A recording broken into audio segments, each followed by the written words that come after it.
I think it's really important to create a brand and be genuine. And I think that's why my code resonated with people. But it's just the brand that you create. The best way to gather a following or become an influencer is to talk to more people and be genuine about it. Because people will be able to tell, even in person, obviously, but even online, that you're trying to sell them something, or you're not really interested in what they have to say.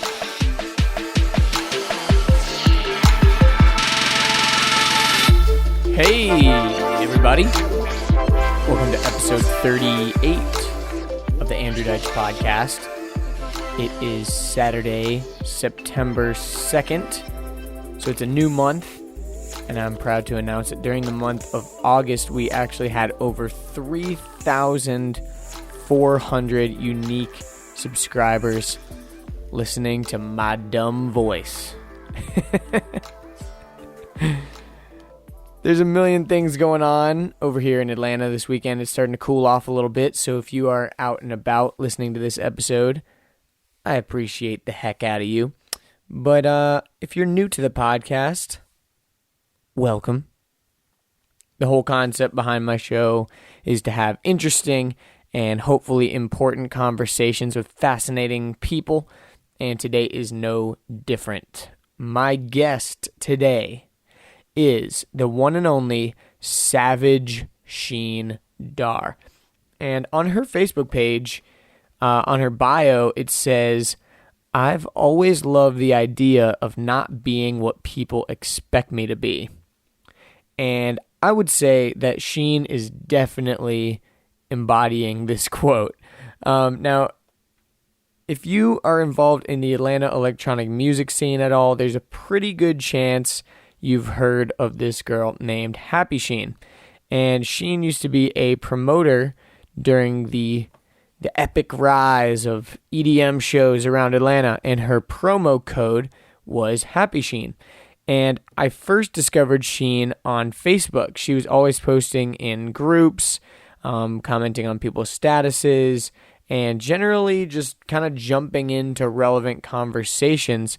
And I just saw her constantly, and she was making tons of connections, hanging out with artists and all this stuff. And so I just kind of looked at her like this Atlanta EDM personality. And we'd met a couple times at a couple shows, but mainly just like, oh, hey, Happy Sheen, what's up? And we never really hung out, but I was constantly seeing her engagement on Facebook was through the roof. And I'm not exactly sure when the transition from Happy Sheen to Savage Sheen really took place. And it definitely wasn't overnight, but in true Sheen style, she broke everyone's expectations, and she got really serious about health and fitness. And I'm not going to spoil too much of her story. Obviously, listening to the podcast, you'll figure it out. But, I mean, you can just look at the album artwork for this episode to know that she is an absolute beast and has completely transformed her body. And Sheen is exactly the type of person I love having on the podcast, because you really just can't put her into a box, and she's constantly breaking the mold of how people perceive her and her limitations on herself. And ever since I started toying with the idea of doing a podcast, she was one of the first people that popped into my head. And the craziest part is that before I even reached out to her about being on the podcast, she'd reached out to me saying how much she liked the podcast. So this was definitely a long time coming. It was a really fun podcast. I love being able to really sit down with her for the first time and hear her story. So without any further ado, please welcome my friend, Sheen Dhar. We're live, Sheen. Very nice. So, yeah, you're like, I don't know what questions you're going to ask, but it's kind of cool because, like, we've been friends on Facebook and stuff for, like, a long time. Yeah. We've seen each other at, like, shows and whatnot, but, like, we've never been able to sit down and, like, have a real conversation, so yeah, this is kind of cool. It's really good. But, so, in my little intro, you've listened to the podcast, you kind of know how I, like, do it, and I'm like, yo, this is Sheen, blah, blah, blah, blah, blah, but just so people can hear it in your own words, introduce yourself really fast. Hi, I'm Sheen. I am 25. I work in software sales. I graduated from UGA, and I love the EDM music scene, and I used to promote a lot of music festivals and be in the scene heavily around 4 or 5 years ago to probably last October. And then I decided that I wanted to do a fitness competition. So I started my off season, and that took time away from going out and that lifestyle. But I just competed in my first figure competition on August 5th. And I did very well. But now I'm going slowly back into normalcy. So I'm excited to be social again and go out to shows, festivals, and still do fitness. So. Nice. That's really cool.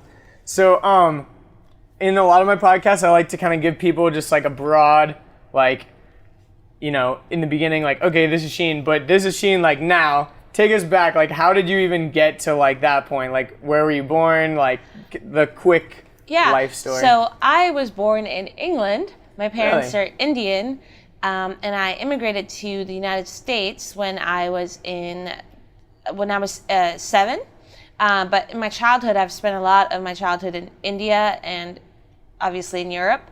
And so I'm multilingual. I speak Hindi. I speak a couple of different dialects. I also speak German. I'm kind of losing it because I don't have anybody to practice with. And then obviously English. Wow. And yeah, it's interesting being so, I guess, an international child per se, because it gives me a different perspective, and I definitely feel like it's definitely shaped my personality and who I am, and how open I am with people. So. Yeah, that's really interesting. So your parents were both born in India? Mm-hmm, yeah. And then when did they move to England? I think they moved in, I think it was like 1998. Wow. Cool. Or actually further back than that. I was going to say, because they moved there before you were born, right? Before I was born, yeah. My dad immigrated there first, and then my mom moved probably a year after. And then when did you guys move here? You said when you were like 7 or something? 7, yeah.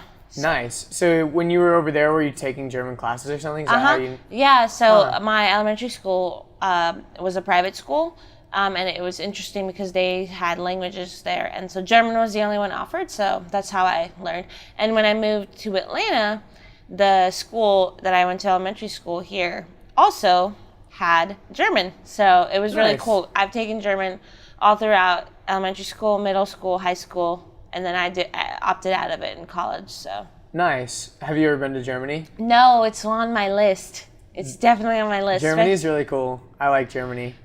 I've been to Berlin for like a few days, and it was really fun. Yeah. But it's like so trippy because I like don't understand any German, so I'll see all these just like they just look like white people to me, and I'm like expecting them to speak English or like, you know, some sort of version of English or something I can kind of understand, and then they're just speaking this language that I have like no idea. Did you not find a lot of people speaking English though? No, there's definitely people speaking English, but I was with my friend who she is German, so she was speaking with people in German, and all of her friends that I met totally spoke English, so that was really cool. Yeah. But just as far as like walking up somewhere, like a lot of times people can kind of tell if you're American. Yes. But like in Germany, like I kind of blended in pretty well as far as appearance-wise, so I think people just weren't thrown off. Yeah. Like if I was in Spain, people were like, okay, look at this white kid, like he's definitely an American. Or like, you know, wherever, Italy, you know. Yeah. But like in Germany, for whatever reason. Because your last name is German. Yeah, my last name is German. My family heritage is German, but like I don't know any German, which is kind of weird. But you know, it's just how it goes, I guess. Yeah. But my parents didn't know any German, so. But that's really cool though. So when you moved here when you were 7, was it like really crazy or? I feel like it definitely was. So I moved to Dallas, and oh my God, the weather in like England compared to Dallas is like night and day. Yeah, so totally. It was crazy, crazy hot, and then the thunderstorms were crazy. And then after I think a year in Dallas, we moved to Boston. So Boston was much similar in an environment. The weird thing when I look back on from moving from Boston to Atlanta is how diverse Atlanta is compared to Boston, even though Boston is closer to New York City, where, you know, that's the probably one of the most diverse cities in the U.S. Yeah. But I lived in a suburb right outside of Boston. And honestly, I was like the only other Indian person there, the only other Indian kid in that grade. And then there was like one African girl that I remember, and she was the only African American. And it didn't occur to me because I was obviously very young. But when I moved to Atlanta and like looking back on it, I was like, whoa, like that school and that area was not diverse at all. Yeah, that's pretty interesting. Like, I went to a private middle school and stuff, and my private school was like so not diverse at all. Yeah. It was pretty much just like all white kids. We had a couple of black kids, and like that was pretty much it. So like I kind of can relate it in some ways to that, but like I also lived in the suburbs. So, but I lived in Gwinnett County though, so that area is really diverse. Oh, It's one of the most, I think it's one of the most diverse counties in the country, like top 5 or something. As far as diversity goes. But then when I went to high school, I went to Norcross High School. Yeah, I was going to say. And like that was like, like just crazy diversity. And I'm really thankful for that actually. Because like, I think a lot of people that went to my private like middle school, they ended up going to like Johns Creek High School or like Lambert or something where it's like kind of similar demographics. Yeah. And so, you know, they not necessarily are uncomfortable around people from different backgrounds, but it's like they just don't really know how to relate to them? Relate to them, or like even just know how to act. Like I think people, I don't know, like sometimes people, like if you see like a black guy on the street or something, someone might be like kind of like, I don't know how I should like talk to this guy or like speak to this guy or whatever. Right. And I think the more you just like put yourself in other cultures and like mix yourself up, you can kind of like learn to be with everybody or whatever. I totally agree. Yeah, because I mean, at the end of the day, everyone is like a person. Like everyone is a human. We're all pretty similar, but you know, that's a whole nother conversation. But anyways, so you moved from Texas, Boston, then to Atlanta, and then you stuck here pretty much? Yes. And your parents still live here? Uh-huh. Nice. Yeah. That's awesome. So I actually grew up in Dunwoody, which is right next door to Sandy Springs. And I went to a magnet program here.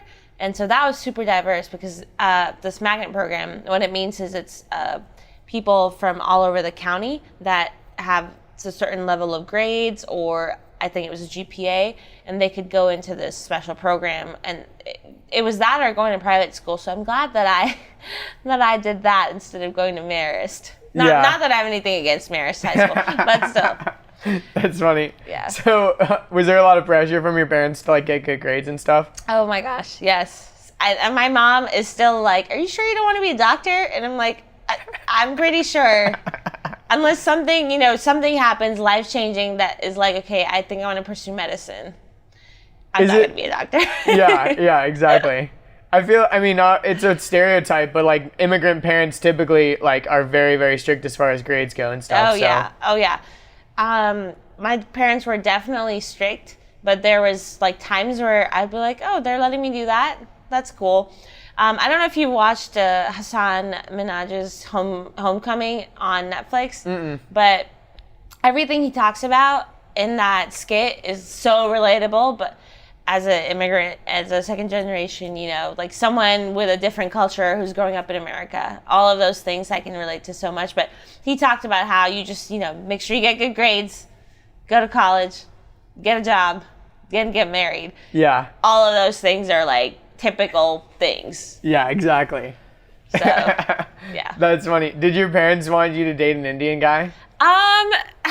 They did. I honestly haven't dated someone that's Indian my whole life so far, so. That's funny. That's like what Remy was talking about on her podcast, like how, her parents want her to marry a Lebanese guy.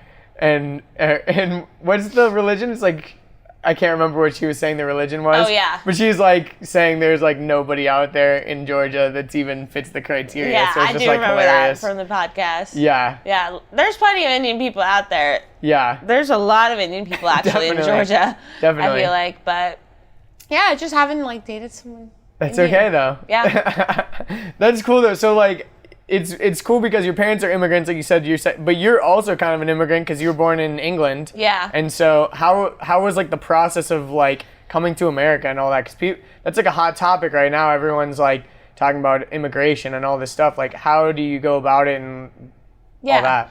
I was gonna say, since I went through the legal immigration process, it's very, very long. It's very, very expensive, and it takes a long time. So for me, who has gone through this legal process of becoming an American citizen here, I can kind of see why people are illegally coming to the United States, and why they're willing to kill themselves to cross the border, even if they might get sent back, because things in their country, or like the conditions in their country, are not the greatest. They're willing to risk their life to even die to just cross the border. But in terms of the process legally, it's literally, I think it took us about 5 to 6 years.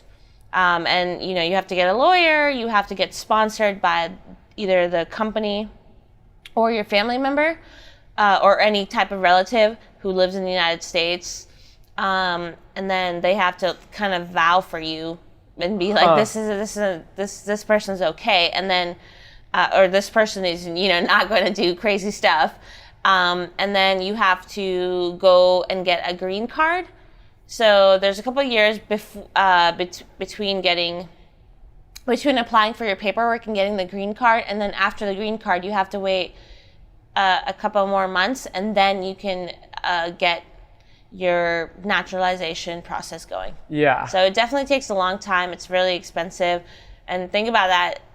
Not if you're doing it for your whole family, it's like 1 times 4 people or 5 people. Yeah. My brother, though, he was born in the United States, so he didn't have to do it. That's but convenient. all of us, all of us, me and my parents, we went through the naturalization process. Gotcha. And so you just have one younger brother? Mm-hmm. Yeah. How old is he? He is, you said he's 15. Yeah. Nice. Yeah, because you mentioned that earlier. No, but that's cool. So he was born here, so he didn't have to go through, like, don't you have to go through a bunch of, like, classes and stuff to, like, learn American history and, like, weird stuff like that? There is a little booklet that they give you. Luckily, I was, like, already learning it in school, but for my mom, she definitely, like, studied and looked up the test, because they do, the test is on the U.S. Constitution and, like, the rules of United States and your civic duty and all that. Huh. Which I think is important. It is definitely important. I think most Americans don't even know that stuff. Yeah, I mean, honestly, I can't even tell you what the amendments are right now, but you know the gist of it. Yeah. Just be nice to people and don't do dumb stuff, and you're good. Yes. That's funny. So, but anyway, so like you went to high school and you went to like a magnet school and all that. Mm-hmm. Was that cool or was that bad? Like, I feel like high school is such a pivotal part, you know what I mean? It definitely is. I feel like it was probably a really good experience, even though there were parts of high school I definitely hated, just like every other person out there, I'm sure. Yeah. But my high school was really diverse. Like, all of the top 10% of the kids went to Ivy League schools. Wow. So more than the top 10%, actually. So it was really, really competitive. It was a good school. I was in the magnet program. They had the normal, like, school, and they had the normal program, or the kids that lived in this area would go to that school too. So it was interesting because they would kind of seclude, oh, you're in magnet, you're in residential, So I don't know if it ever affected the kids that were in residential and they felt like maybe the magnet kids were, like, better than them or thought they were better. Huh. But honestly, I didn't have a lot of residential kids who were in the residential program as my friends, because they just weren't in my classes, other than like the PE class or something. And it did be hard to kind of tell, who's in residential, who's in magnet in a PE class. So, yeah. But being in high school and then going to college and UGA, that was definitely a culture shock too. Yeah. Because UGA's diverse, but there were kids from like cities that I'd never even heard of in Georgia, and I was like, whoa, these people are, and like accents that I'd never heard, and I was like, oh my God. These kids are redneck as hell. Pretty much. It's weird too, because at UGA, like, it's like, I don't know if is part of the like affirmative action, or I don't know what it's called, but basically they have to like allow a certain amount of people from each county and stuff to go there. Yeah. So it's I do know that. If you've got like a bunch of kids in the middle of redneck nowhere, a lot of times most of them aren't even trying to go to UGA. So the people that do apply, even if they're not that smart, like a lot of them just get in just because of the rules of it. They kind of like, okay, well, we haven't accepted anyone from Clayton County or whatever it is, so we've got to let these, we've got to accept them. Yeah. Whereas like you've got all these kids from like Johns Creek that are all trying to go to UGA, and they're like, well, we can't accept everybody. We can only accept like 30 or whatever. Yeah. So it's like really weird how that all works out. And it's gotten so much more competitive. By the time my brother is graduating, I'm sure getting into UGA is going to be very, very hard. So was UGA your like top option always, or? I honestly wanted to go to Oxford College of Emory, which is like just outside, and it's like a 2-year program. And then after those 2 years, you go into Emory, and I got into both. Of course, my parents wanted me to go to Tech, and I applied to Tech. Then I got in, but I was like, I definitely don't want to go to Tech because I don't want to live at home. I don't want to be that close, or even have that as a suggestion. So I do remember senior year, my parents were like, okay, well, you need to figure out, if you're going to go to Oxford of Emory or you're going to go to UGA. And I visited both. And I really wanted to go to Oxford Emory, but I'm glad that my parents and I decided that UGA was a better option because it was more cost effective. Yeah. And I had a good time at UGA. I mean, nice. It's a party school. It was fun. Definitely. And I grew up a lot. Yeah, that's awesome. Is that when you kind of got into EDM stuff? Yes, actually. That's exactly when I was kind of coming up on the rise, and I was like, cool, meeting a lot of people. That first semester, though, was definitely very hard. I think any first semester of college is just hard for an adolescent to adjust to, though. Yeah, definitely. So. It's weird because, so I always wanted to go to UGA, mainly because, in the area, it was like, okay, I'm going to go to, a school in Georgia because of the Hope Scholarship. Right. And then it was and for people who aren't listening and don't know what the Hope Scholarship basically is, if you have a certain average GPA, you get to go to a school in Georgia if you get in, obviously, and they pay for 90% of your tuition. So it's kind of a no-brainer, basically. So anyways, my parents are like, you've got to use the Hope Scholarship.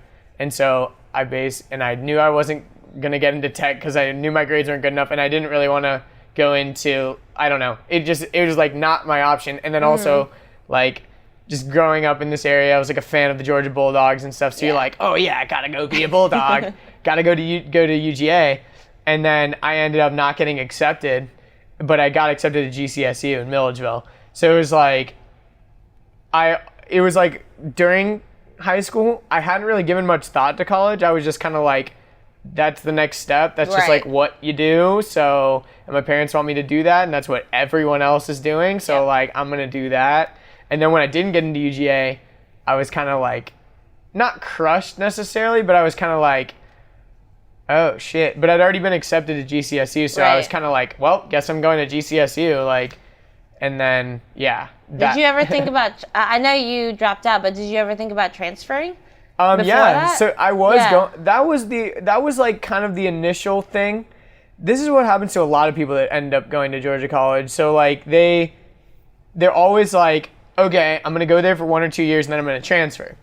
And then, to be honest, GCSU is a really cool school. It's kind of small and it's in kind of a weird city. Milledgeville's kind of weird. But actually, the people there end up being really cool. And since I feel a lot of times, for example, Kennesaw, a lot of people are commuters and stuff, and they don't really want to be there. They a lot of times are people that didn't get into UGA or whatever. So they're ugh, I'm just going to drag this out for 2 years and then go to UGA or whatever. And so they're kind of just miserably dragging themselves along and not really trying to get too ingrained into a fraternity or do anything involved on campus because they don't want to get too attached because they know they're going to leave in a year or two or whatever. That makes sense. But GCSU does a good job of trying to kind of tie everyone into community activities and stuff like that. And since it is so small, you kind of just have to make friends. Since it's in the middle of nowhere, you can't just drive home every weekend practically. A lot of people do, but most people don't. So it's you've got to kind of get involved. And so then a lot of people just end up kind of loving it and then never transfer. So That it's makes kind of sense. cool. I've heard the campus is really pretty. It's really pretty, and it's honestly, like, it's really cool. It's really fun. You know, I didn't have a bad time there. I enjoyed it. But, like, after my first semester, I was kind of like, I think I'm just going to stay here. And then my second semester was when I had this whole, like, epiphany, and I just, like, decided to drop out. But I've told that story, I think, on the podcast before, so I won't tell the whole thing again. But basically, yeah. Yeah. I got involved with the company, and I was like, just like read a bunch of like self-development books and stuff, and I was just like, holy crap, like there's other options out there besides like going to college, and so I'm gonna try to do that. So And that's what you've been loving life since. pretty much. I mean, it hasn't been the easiest thing, Yeah. and like obviously people are gonna, there's not necessarily lots of judgment necessarily, but people all the time just ask, like, this is one of the big things that was haunting me constantly, is people like, oh cool, like where are you in school? And it was always like, well, I'm not, and I have to like go into this long-winded explanation of like why I'm not in school, and people just think you're a fuck up because you're not in school. And so like sometimes it was easier to just be like, yeah, I'm going to Georgia College, just to like check the box off, and they're like, okay, cool. You know what I mean? Because then you don't have to get into this whole conversation of like why you're not in school. And then everyone wants to give you their advice too. They're like, well, you can always go back and like, you know, like, blah, blah. Like they're trying to give you this like life advice, and you're like, dude, I'm already trying to do something. It's not like I'm just like a loser and just. Yeah, no, that's really funny, because I feel like when you meet people now after graduation, it's like, oh, what do you do for work? Like that's one of the second. Immediately. Yeah. Yeah. It's just like a normal thing to do. Yeah. You have to classify someone as like, okay, you know, hey, nice to meet you. What do you do? Yeah. Yeah. It's weird because I think it's a weird thing where people don't want you to necessarily be doing better than they are, in a weird way. Like they want to like put you in some box so they can immediately like judge you on some level. Yes. Not even like judging you to. I think it's just human nature to want to be like, maybe go through that checklist, like, oh, cool, like this person is doing this, or you know, they're at the show together, or this show. Obviously, we have some common interests, so maybe to find, at least for me, when I ask questions like that, or when I meet people, I feel like I'm intuitively trying to see what commonalities we have, so I can talk about them with that person. Yeah, I feel you. But on the other side, if someone's introverted, they're not gonna, you know. Yeah. They're not going to talk to another person. Definitely. So. Yeah. And another weird thing that's happening in society is like our parents' generation were able to kind of get a job out of college and probably ride that for like their whole career almost. Like you could maybe have like one or two places, maybe you get laid off after like a few years. And like right now in the current economy and job market, you're switching jobs every couple of years. It's just the way it is. It's so transient, but it's a good thing. And I feel like I keep on seeing all these articles of like millennials are switching jobs every 2 years. That's bad. Like you don't want to look like a job hopper. So I used to be a corporate recruiter, so I used to look at resumes all the time, and then an IT recruiter. And honestly, I just think it's a load of crap that people are going to look past you because you job hopping. How are you supposed to know what you like or dislike? There could be a story behind the reason why you job hopped or you got interested in something, versus people thinking that, oh, they're not going to last here a long time. Yeah. Another thing, correct me if I'm wrong, because you were in the hiring kind of business, you were looking at resumes and stuff all the time. People all the time will say, like, if you take a leave of absence kind of and like go travel for a long time, people get like, it looks really bad. Is it pretty bad?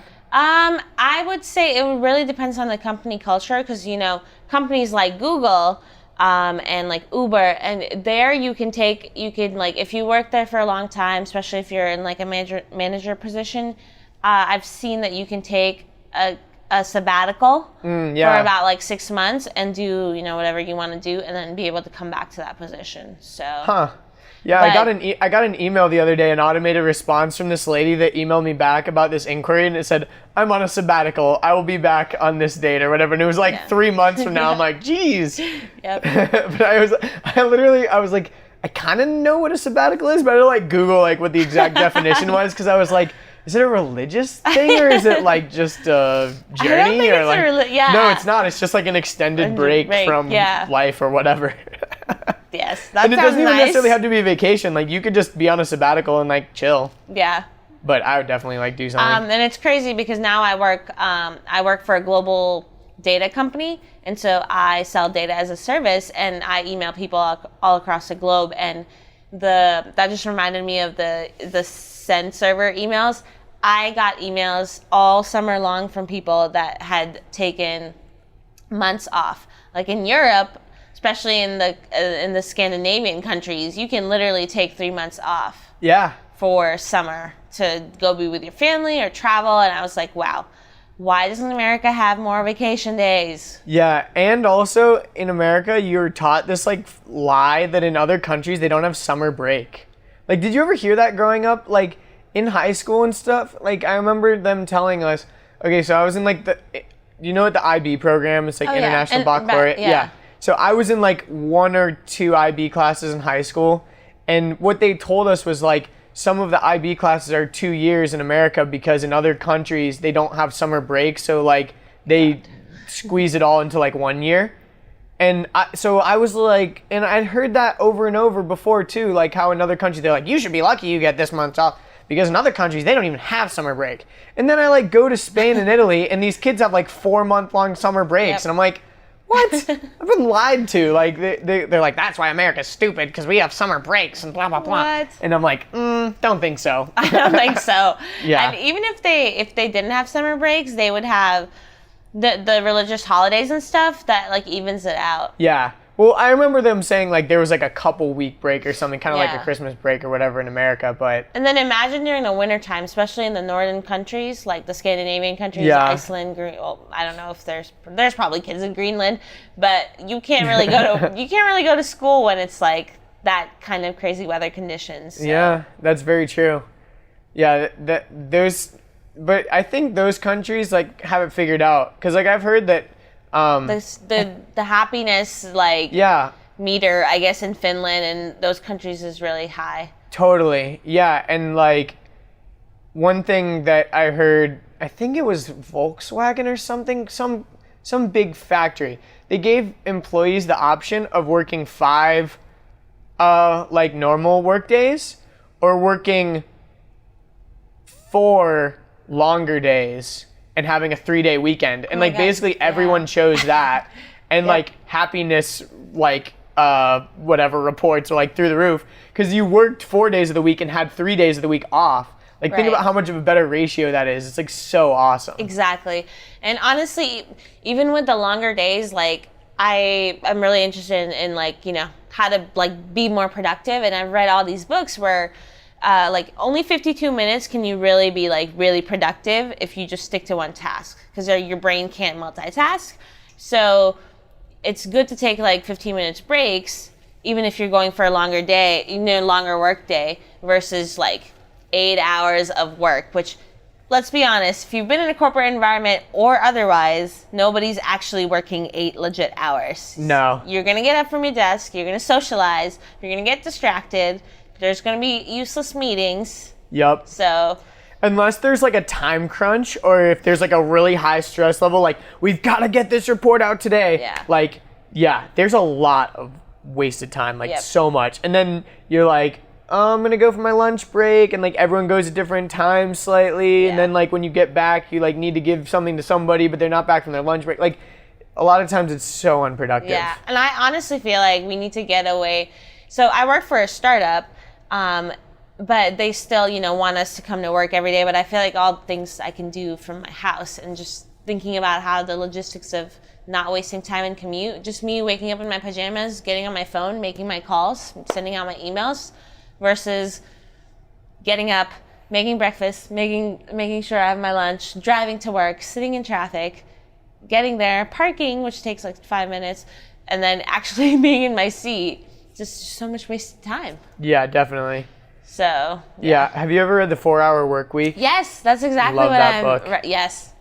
So I love listening to, or just listening to Tim Ferriss's podcast in general, and I almost am envious of all the things that he's done and created. Yeah. Because he's definitely living the life that he created. Yeah, for sure. I think that also like it's kind of cool because that book is kind of like I would look at it as what's the book about communism that what am I thinking of? There's like a book, is it Marxism or something, like where the guy basically it's like a book about like this utopian like communist society. And I feel like the 4-hour work week is kind of like that, because it's not necessarily a pipe dream, because like in written form it all looks good, but then when you try to implement it into a society it like kind of falls apart, because people get lazy, blah blah blah blah blah.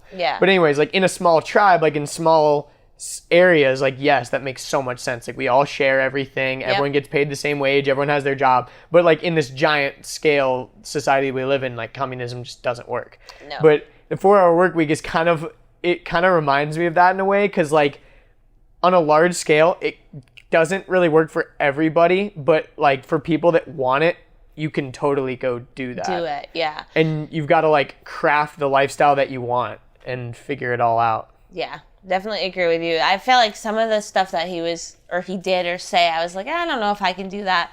But some of the practices I am mindful of them and try to do them. So. That's the thing, is like I feel like living by that book 100% is pretty much impossible. Like even Tim Ferriss doesn't do it, because I'm sure that he works more than 4 hours a week, and he himself will admit, like, okay, yes, I know this book is the 4-hour work week, but it's kind of a pipe dream. Like you can't continuously do it all the time. Have you read the other books by him, like the 4-hour Body? I listened to that one on audiobook. I think I finished it. I'm pretty sure I did. I haven't read the 4-hour Chef. Yeah, I would love to read that one, because I'd like cooking and food. I have read halfway through the 4-hour Body, which is pretty cool. It was very interesting, especially like people might not think that I would be interested in this, but the part about like the female body and like menstruation and stuff, like I was actually kind of fascinated by it, because like I just never really learned that much about it, like in school. Like you just kind of don't. It's kind of like a taboo subject, and like it was actually really fascinating. Like the stuff that he was talking about that is not necessarily like pseudoscience, but it's just stuff that you don't typically hear about when you're like learning about that stuff in school or whatever. And it was like really fascinating actually. But I don't remember the specifics of it, but I just remember like listening to it and being like, wow, I'm actually kind of more interested in this than I thought I would be. Like,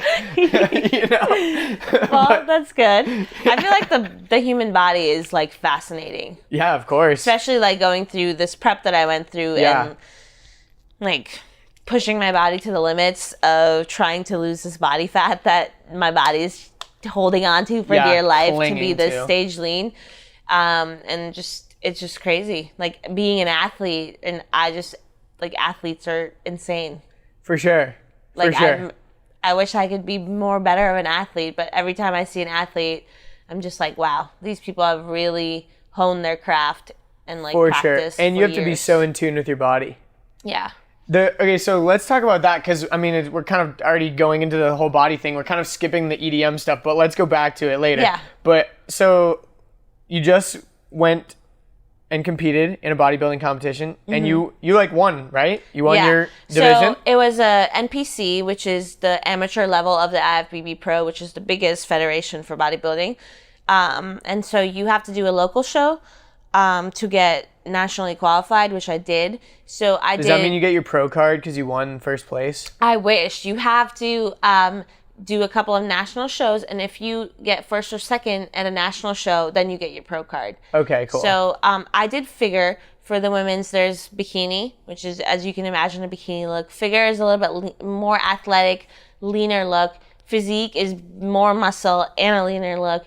And then they got rid of women's bodybuilding because, let's be honest, it's gross. Yeah.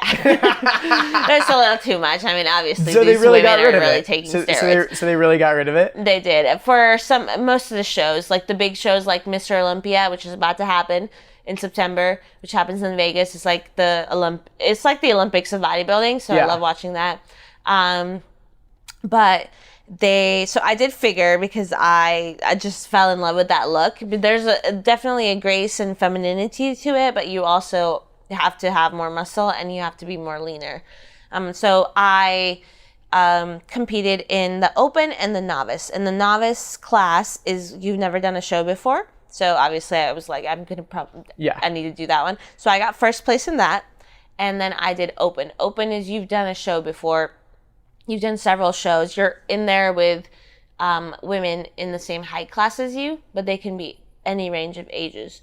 So Yeah, so there can be like 40-year-old, 50-year-old ladies Yep. in there, yeah. And then they also have the Masters, which is 45 and up for women and men.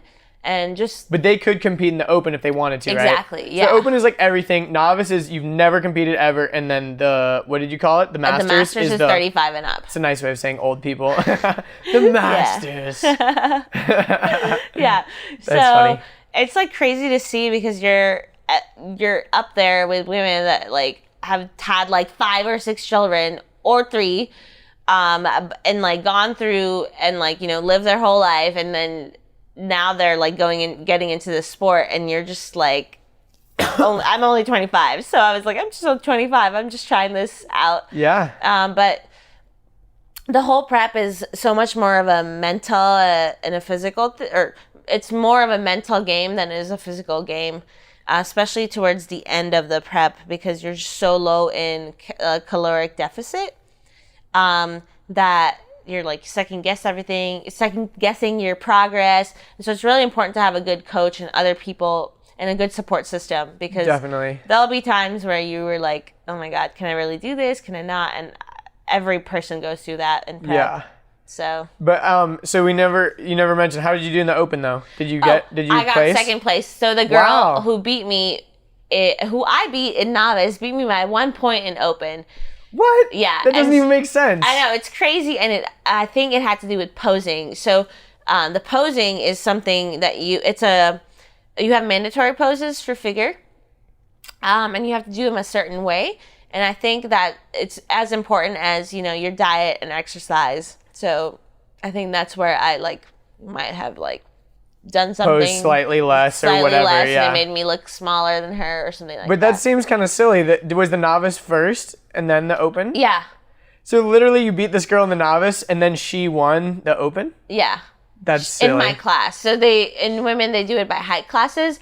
And then all of the people in Open go against each other. So then those are girls that are like 6 feet tall to girls that are like 5'2" or shorter. They go against each other, and then you get the overall Yeah. prize. And so when you get the overall, you get a big sword usually, or like a tiara. And it's a big deal. Like, you want to get overall.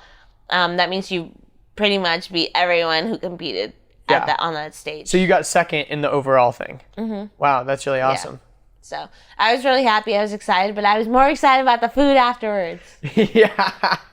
Of course. Yeah, so I went to a bodybuilding show with my friend Jamie, who competed like a couple years ago. What show was it? Is it here? Yeah, it was here. It was at a high school. I can't remember what it was. Okay. But I could look at the pictures because we took a picture like in front of the sign or whatever, so I would know what it is.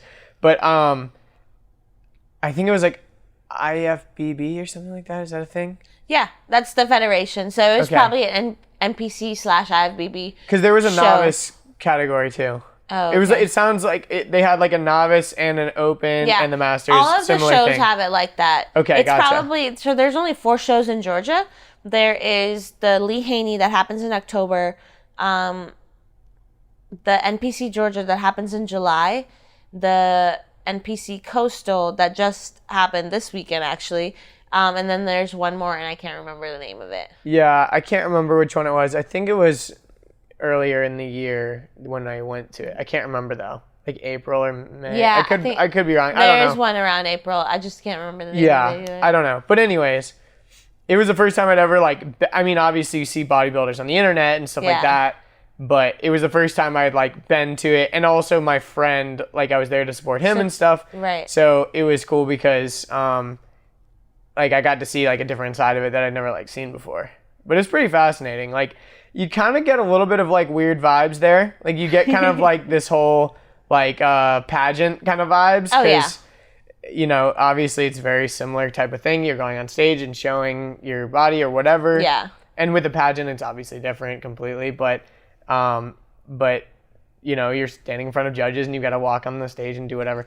But I was surprised how freaking long the whole thing was. Like, oh my gosh, it takes forever. Yeah. And like, I didn't even see most of the women's categories either. Like, I just like came for like my friend's like one section? Because he had a thing earlier in the day too, Right. and I couldn't come to that. So what usually all shows are like this, especially if they're NPC shows or IFBB shows. They have pre-judging, which is actually where they judge you, and those tickets are usually cheaper. Because the whole way that they make money is for your friends and family coming to support you. Yeah, exactly. So they can pay for the place that they rented out and like the awards and all that. So it looks like you went to the finals, not the pre-judging. Yeah, I went to the finals. Yeah, usually the pre-judging is cheaper, and then the finals is like where people dress up and more of your family members come, and you kind of already know by the time you come to finals like what your placing is because of the pre-judging. Pre-judging, yeah, they'll call out the first 5 people. If there's only 5 people, like obviously they're gonna. But if there's or if there are more than 5 people in a class, then they'll definitely call you out and then switch you around depending on what they're seeing and trying to compare.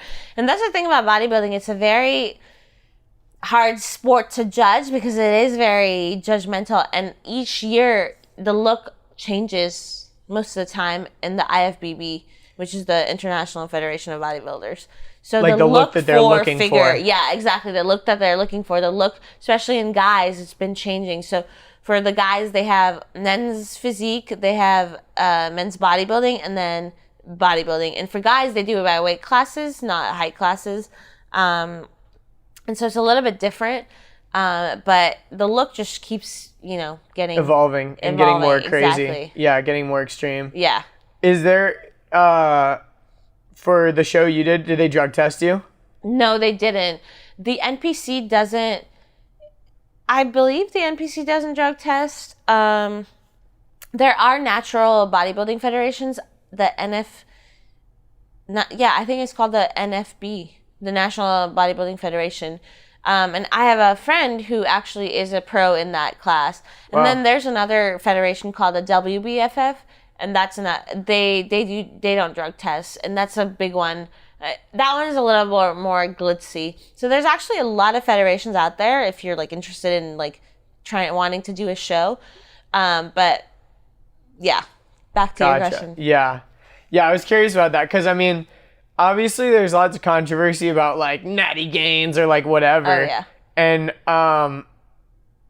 I think my biggest thing is like if you're gonna use steroids, then just like own it. Like I don't really care if you're using steroids or whatever. No, nothing is worse, especially since like on Instagram, all of these people are claiming to be like natural. Yeah. But clearly there aren't, and it's very easy to tell if you have studied anatomy, you'll be able to tell and figure out, who is natty and who's not. And just I feel like there's such a bro science to the fitness industry, especially on Instagram. And then the media being like, oh, so all sugars are bad. All fats are bad. You can't have this. Like, go paleo. Don't eat gluten. Like, the only reason you should not be eating gluten is if you have a gluten intolerance. Yeah. Like, it's everything in moderation is the key to being happy and successful, yes. I feel like. Yeah, I listened to Joe Rogan had this guy on his podcast the other day, Dr. Andy Galpin, I think was his name.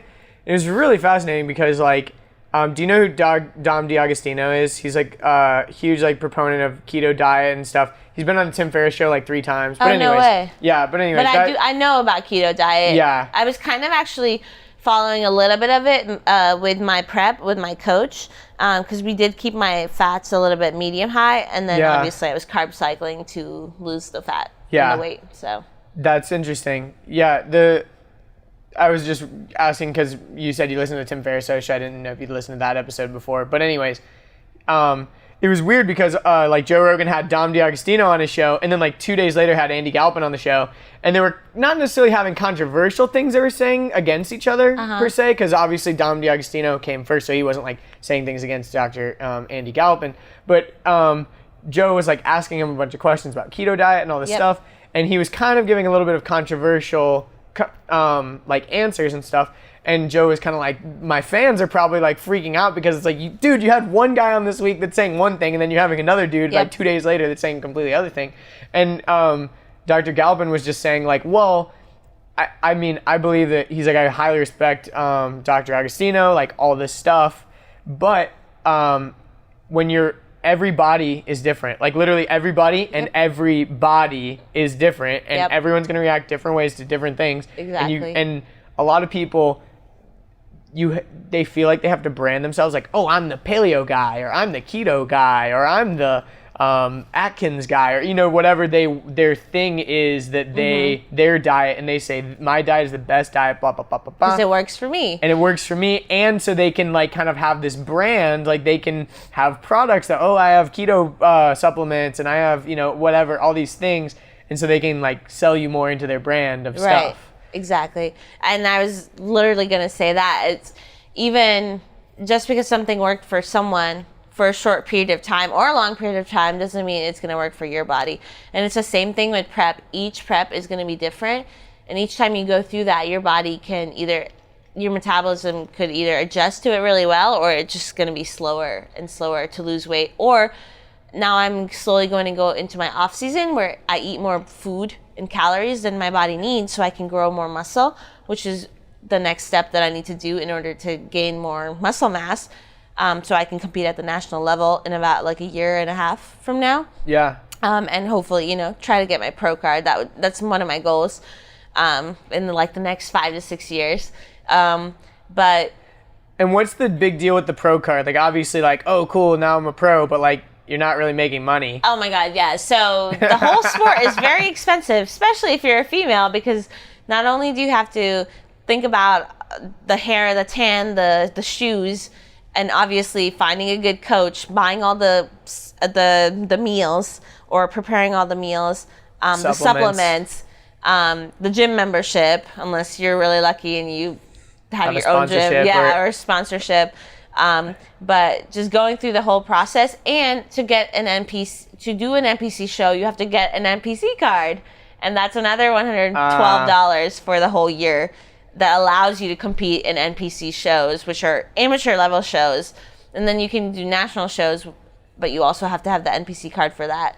So it's just a very expensive sport. And even after you become pro and you compete as a woman, you only get like, depending on how big the show is for the pros, you get anywhere from $3,000 to $5,000. Oh, okay, cool. And, if you win first or second. That's cool. That's pretty cool, but think about how long this process of bodybuilding you've done to get there. Most people, it takes a while. It'll definitely take a while. Maybe a year for bikini. I've noticed that people who have become bikini pros, if they just have the good shape, they can become pros in a year. But most people, it definitely takes a year to sometimes 5 or 6 years. For guys, the amount of muscle that they have to put on, natty or otherwise, it's insane. So if you really want to do bodybuilding, it's going to take some real dedication. Yeah. And that's the thing is, like, my friend Jamie, when he competed in his, like, I think he was... He did men's physique? The board shorts? Yeah, he had the board shorts. Yeah. So he did physique, and I think we were, like, 20 at the time or something. And so, like... He didn't place, but like all the competitive, I can't remember. I don't think he placed, but basically everyone there was basically kind of just telling him like, dude, you have a really good physique, you just haven't been in it for long enough. Yeah. Like you've just got to put on way more muscle. Yeah. Like from what I remember from what they were telling him, obviously Jamie could tell you way more, but yeah, that was kind of like the point of it, and I just realized like, yeah, some of these guys are like in their 40s and are massive because they've like literally just year after year after year just been putting on more and more and more muscle. Yeah. And but I wanted to kind of like, I'm sure a lot of people are interested in this bodybuilding thing, but I think more people listening to this would be interested in kind of dispelling a lot of myths that people hear. And you see articles online all the time, like blah, blah, blah. Like you said, like, oh, keto diet is a new thing. Paleo is a new thing. Gluten is bad. Sugar is bad. Blah, blah, blah, blah, blah. Like, and you are like fairly new into this whole like fitness like scene, Yeah. And so, not to be offensive, but it's just kind of true. Like in the past few years, you've been like really heavy into it. So like, as far as a few years ago, like myths or things you believed about like fitness and your body and all this stuff, what were like some of the biggest ones that were dispelled and that you like would want to share with people or whatever? Yeah, I feel like I see this still a lot of the times at least with my social groups or on Facebook, that you're not supposed to eat carbs after like 6 or 7. Not true. Not true at all. Honestly, if you're trying to lose weight, there's only 2 ways you can lose weight. It's either to eat less calories than your body needs, or eat for maintaining your weight, but do more exercising and using that expenditure of energy, and so that will decrease. You're burning the calories through exercise rather than just like burning them through your regular life. Yeah. So there's only 2 ways, and so that's why all these diets work, because you're eating less, or you're eating less in combination with exercising or being more active, and that's honestly the only way you're going to lose weight. And after a while, you might actually plateau. Mm-hmm. And if you don't stick to it and are consistent, you will gain the weight back. And so I feel like all of these diets that are out there, you know, the whole 30, I feel like a lot of women are like obsessed with the whole 30. And I'm like, well, if you're only going to do it for 30 days, yeah, you're going to lose some weight. But right after that, if you go back to your eating habits and not being healthy, or, you know, your moderate level of exercising, or if any exercising that you do, then you're going to gain the weight back. Yeah, for sure. I feel like a lot of people, especially in America, that are not obese, but they're constantly yo-yo dieting. Mm-hmm. Constantly. And so you're not really making any progress, because it really is all about consistency. Yeah. So you have to find something that, you know, can work for you. You don't want to be miserable for 30 days and have lost 10 to 15 pounds to go back to the next month. You're back from vacation and you're back at the same weight. So. Well, to play devil's advocate a little bit here, like, so, you know, you're saying like, oh, most people are like yo-yo dieting, they get on this phase, they get really skinny or they lose some weight and then they go right back or whatever. Right. And some people would say like, well, isn't that kind of what you're doing with bodybuilding? Like you like work your way up to like get down to this like super low body fat, like super lean, and then you're gonna refeed and like gain a lot of it back and blah blah blah. Like, so what's the, you know, because some people would say like, well, you're kind of yo-yoing doing that. Yes, that's a really, really good point. But here's the thing with bodybuilding: you have to properly reverse diet, not go through extremes from 2 months to another 2 months. So like, I started my off season with my coach in October, and we slowly increased calories from October till April. And then we started cutting, being in prep from April all the way till August. And so when I'm talking about yo-yo dieting, I feel like people are doing the whole 30 and then the next month Eating Cheetos. Yeah, exactly. Or they're going from like diet to diet to diet. They're like, I'm trying the whole 30 this month. I'm doing keto this month. I'm doing something else this month. So it's like your metabolism is going to freak out, because it's like, what are you doing? And so people can honestly mess up their metabolism if they're constantly going from one extreme to the other. That's why it's very important to slowly increase calories or slowly decrease calories, unless you're, you know, doing intermittent fasting or something like that. But even then, you want to just start doing intermittent fasting like 1 day a week, and then seeing how your body reacts to it. Yeah. And earlier you talked about carb cycling and stuff, and that's, I mean, I think that's a really important concept for people to understand, that most people have no idea even what it is. So kind of like explain it. So what carb cycling is you have basically a low carb, a medium carb, and a high carb day. And what's the purpose too? And the purpose is, so you are in a caloric deficit usually. This is where you should do it. You've been steadily losing a pound a week. Typically losing a pound a week is a good weight to lose. If you just got on a diet and you lost 5 pounds, a lot of it that week would be water weight, because carbs make you hold water. And then you want to make sure you're consistently weighing yourself. And the same time of the day, typically after you use the bathroom when you first wake up, is a good time. And then you also want to look at the weekly averages to really see how much you've been losing week after week, instead of looking at the scale every single day. Yeah, so because your weight's going to fluctuate. Exactly. Depending on if you're a female, you're on the cycle. If you have eaten more, you know, food from carb sources, that'll make you hold water. Or if you obviously gone drinking, you're going to be bloated the next morning. So with carb cycling, it's typically introduced into a diet when people are not losing weight anymore. They're at a plateau in their weight loss. And so what they do, what it does is it kicks up your metabolism when you have the high carb day, and your body's like, oh, we're getting more food now. And so it just kind of kickstarts your metabolism to hopefully make you lose some weight. And it doesn't work for all people, but most people it should work. Yeah. So. Yeah, it's a concept that I feel like most people aren't familiar with, but it makes a lot of sense. Like, Yeah. when you think about it.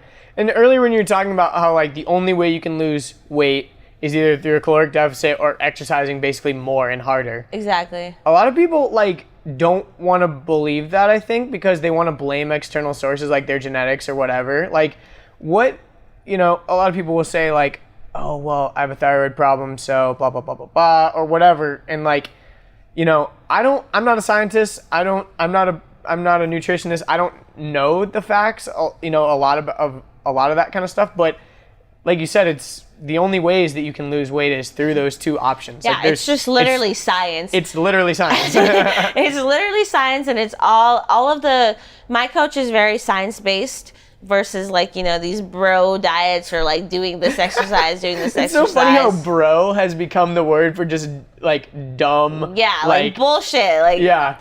Bullshit. Like you can eat carbs whenever the fuck you want. Just make sure you exercise. If it fits your macros, bro, like eat some Pop-Tarts all day, bro. I have nothing against if it fits your macros because there's so many different diet plans that would work for different people. Because some people, it's hard for them to eat the same thing for even a month, the same exact thing every single day. So I definitely have nothing against if it fits your macros, but it's just too complicated, especially when you're trying to prep. Like, you want to make it as easy as possible for you so you don't have to think about it. Yeah. And, like, not have to pull out your calculator. I was going to say, do you, once you're eating the same things every day, it's really great because then you've already calculated out the macros. So you're like, I know that I'm getting the right amount because I'm literally eating the same thing every day. And for me, since I hired a coach who's coached, I have BB pros, girls and guys, he didn't even give me my macros, even though I know how to calculate that because you can just put it all into MyFitnessPal. Exactly. But it wasn't like I was eating the same fish and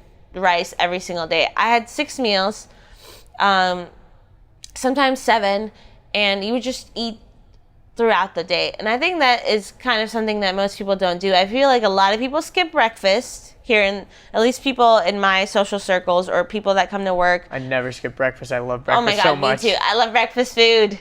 Yes, eggs are my favorite thing ever. Me too. I literally, I have eggs like every single morning, I swear. How do you like your eggs? Ooh, okay, so my favorite way to prepare them is I scramble. Okay, so like a lot of people, what they'll do is they'll like pop it in like a cup and scramble it before. What I'll do is I'll like just put them in the pan and let them kind of get fried a little bit. Okay. Then pop the yolks and then scramble it. So like you kind of have a separation between the yolks and the whites a little bit, but then they still kind of get scrambled.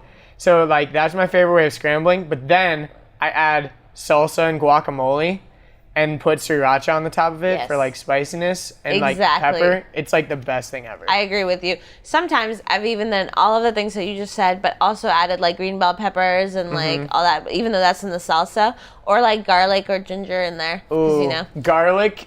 Another thing that I've done is garlic and jalapenos in eggs. That's really good too. Yes. But a lot of times I just don't like want to deal with garlic in the morning and stuff, or like I don't want to cut up some peppers, so I'm just like, I've got the little like guacamole things that are already like pre-made. Yeah. And if I don't have those, then I'll just like cut an avocado in half or something. But that's like my go-to breakfast for sure. Yeah, me too. I love eggs. So wait, what was I saying? You were saying like in a lot of your social circles, people don't eat breakfast. Oh, people don't eat breakfast. I feel like, and I'm just like, I would be starving by the time I woke up. But the funny thing is, before I did the whole bodybuilding thing, I would honestly not be hungry in the morning. But now my body is just immediately ready to go and eat. Yeah. I'm pretty hungry in the morning when I wake up. And then splitting up the meals to smaller meals all throughout the day is another thing that I wish more people practiced.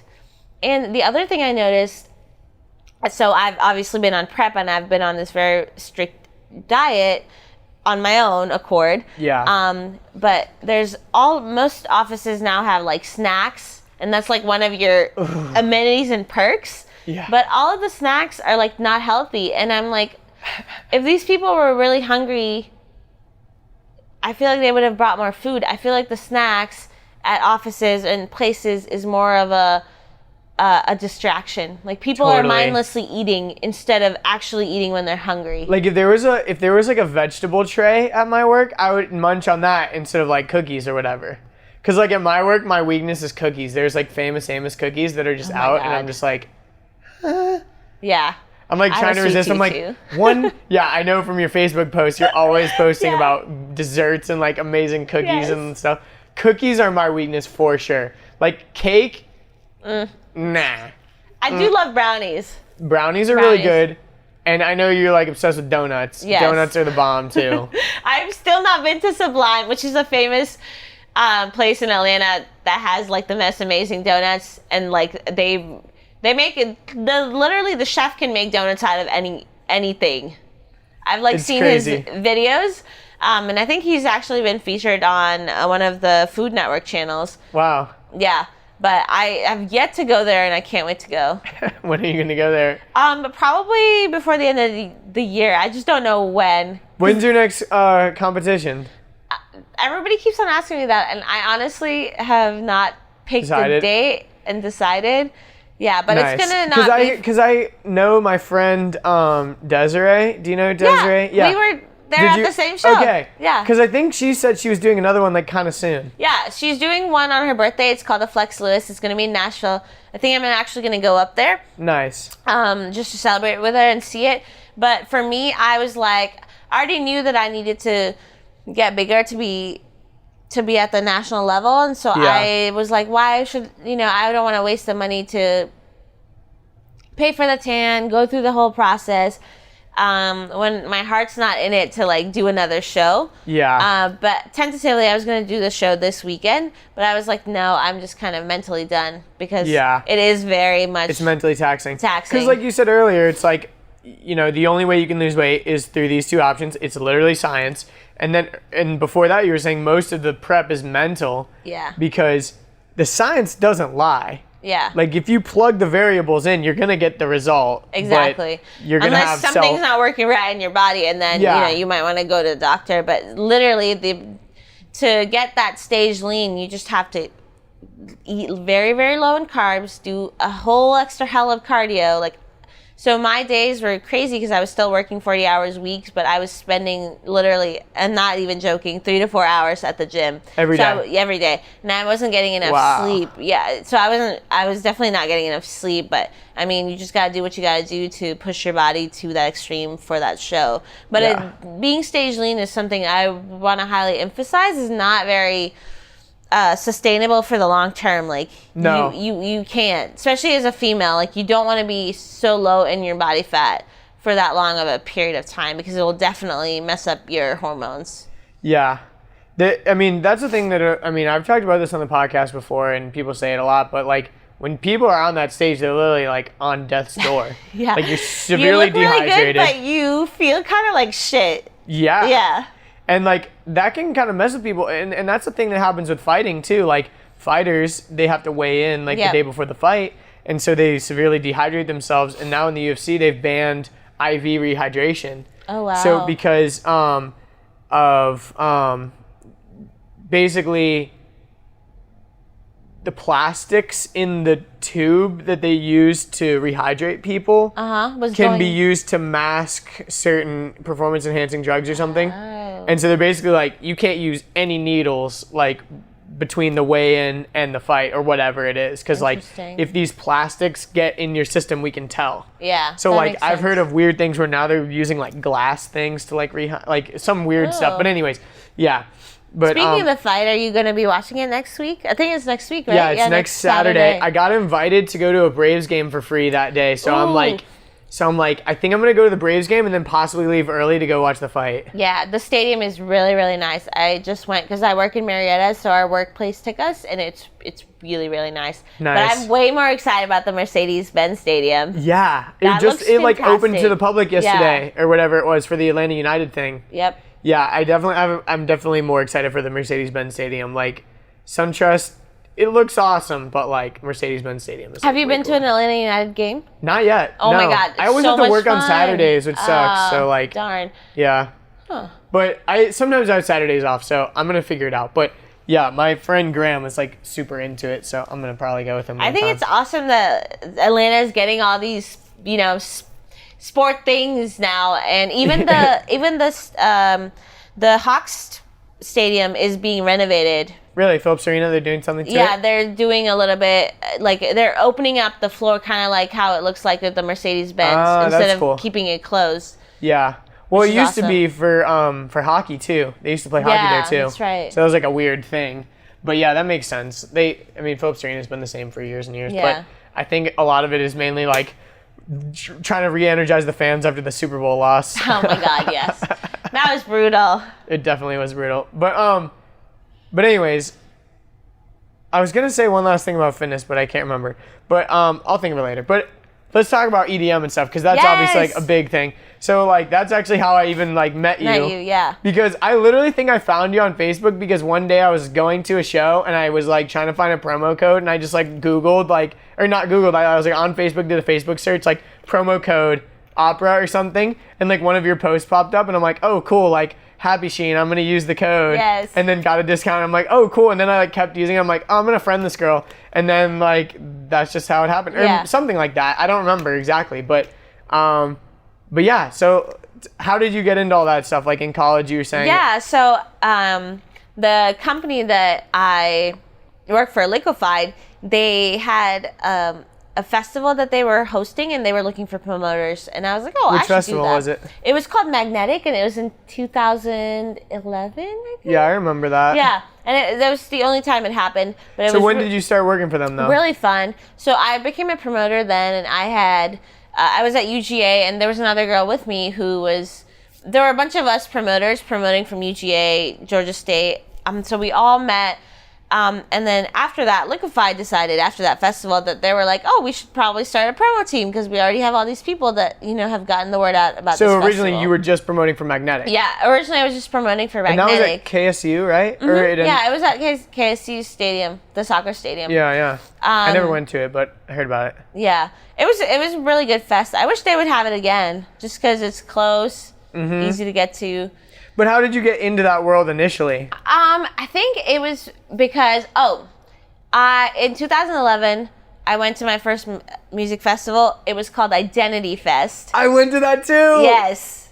Was that the year that? Wait, I was went to it twice. Was that who played that year? Steve Aoki, Cascade, Yes, Danzig, yeah. yes. And I had never been to a music That was festival. my first show ever. And that was my first like EDM show Oh ever my gosh, too. that's and so awesome. My friends were really into this type of music, Lizzie and Allie, and so they were like, "You should go, and it's your birthday month. Like, let's all go together." And I was like, "Sure, I'm down." And it honestly was so much fun, and like it just totally changed Had you my ever whole been to a life. music festival before that? No. I hadn't even been to, honestly, the only other concert I had been to was Snoop Dogg, and Snoop Dogg came to UGA, and it was like free for students, so I was like, I'm just gonna go. That's so funny. Yeah, so it honestly was life-changing. That's so crazy. Because it really has impacted my life, and all the people I've met, all of the connections I've made. Yeah, so like that the one music day to festivals just I've gone decide. to. Yeah, because it's weird because in high school I went to Warped Tour, which is like all like screamo, like metal. metal stuff, and that was at Lakewood as well. So it was weird because I had gone to Warped Tour I think twice, and then I heard about Identity Festival and it was at the same location. Yep. So I was kind of like, oh cool, this is sweet. Like I'm getting into this like EDM music stuff. And my friend Calvin and my friend Ben and my friend Mark, we all went like after school. We literally like carpooled after high school and we went down to Identity that's Festival. awesome. Yeah, and it was like, that was the first electronic music thing I'd ever been to, Yeah. and it was awesome. So in like 2011 is when the rise of EDM was like really happening, and I knew about Skrillex. glory days. I knew about Skrillex, so I listened to Skrillex. I knew about Deadmau5, but I didn't really listen to him. And then, like, the old techno gods, like, what is his name?